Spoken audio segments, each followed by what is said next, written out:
अगर आप भी चाहते हैं राइटर राजेश निराला का ऑडियो वीडियो सबसे पहले आप तक पहुंचे तो चैनल को सब्सक्राइब करें और साथ में बेल आइकन को दबाना ना भूलें।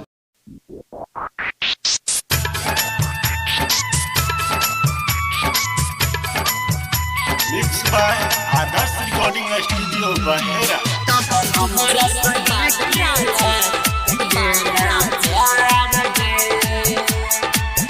जब छेलो के छौरी तोरा चरता यार गे, जब छेलो के छौरी तोरा चरता यार गे, तब हमारा संग किया तू केला प्यार गे, तब हमारा संग किया तू केला प्यार गे, तब हमारा संग किया तू केला प्यार गे। डीजे बादल राज,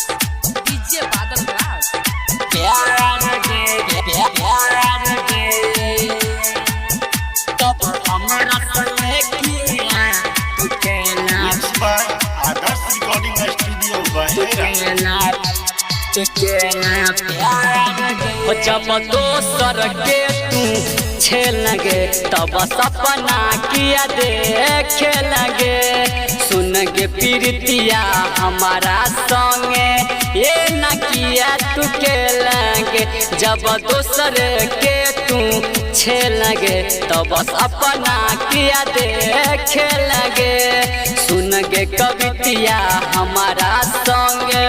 ये न किया तू के लगे,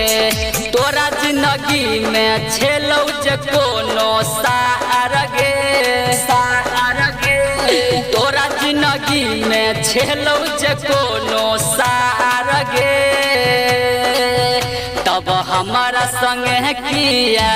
तू केला प्यार गे, तब हमारा संग किया तू केला प्यार गे, तब हमारा संग किया तू केला प्यार गे। डीजे बादल राज, डीजे बादल राज, प्यार गे, प्यार गे, तब हमारा संग किया तू केला Mixed by Adarsh Recording Studio, तू Bandera.